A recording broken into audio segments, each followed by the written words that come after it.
Jom teman saya buat salmon mayo nigiri.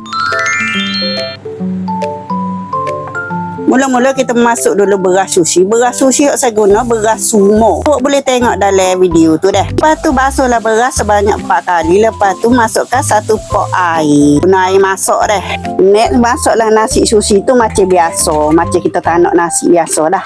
Seterusnya kita nak cuci salmon tu, nak bagi hilang ke hangir pula. Salmon ni saya beli dekat NSK je. Tak pun awak boleh cari dekat supermarket jual salmon lah. Cuci bersih dulu salmon. Lepas tu kita gaul dengan garam kasar bagi sebati lah dekat salmon tu. Lepas tu masukkan air pahit bagi sama parah dengan salmon tu. Perak selama 10 minit. Selepas 10 minit kita cuci bersih lah salmon. Lepas tu kita nak perak dengan 5 nipis dengan air pahit pula. Perahlah 5 nipis tu ke depan bagi sebati lah. Lepas tu masukkan air pahit biar parah salmon pula. Peraklah selama 10 minit. Cantik, nasi sushi dah masak. Masukkan nasi sushi ke dalam mangkuk dulu untuk kita perasa. Masukkan cuka sushi, garam dan gula secukupnya. Resepi penuh tengok di caption bawah dah. Lepas tu gaul biar sebati lah. Dan bagi sejukkan nasi sushi. Lepas 10 minit kita gendai dengan 5 nipis. Cuci salmon tu bagi bersih. Seterusnya kita nak hiri buah kulit salmon pula. Ya, payah pula nak hiri buah kulit salmon ni.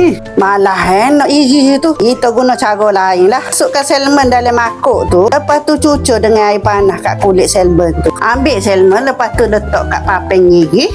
Koyok lah kulit salmon tu.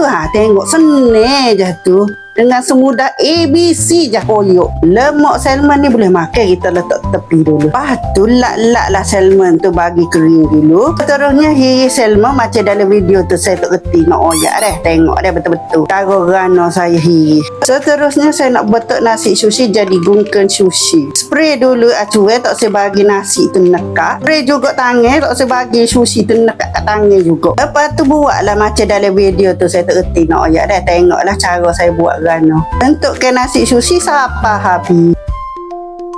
Bila dah siap jadi gini. Lepas tu letaklah salmon di atas nasi sushi tu. Okey, jadi gitu dah. Buatlah sampai habis. Okey, siap lebih salmon tu tak apa, kita boleh makan juga. Iyalah sikit nampak peling sangat. Mayo ni yang saya guna tu awak boleh tengok dalam video tu. Letak mayo ni di atas salmon tu. Buat sampai habis. Okey, siap salmon mayo nigiri. Jangan lupa subscribe, like, komen, share video ini. Terima kasih.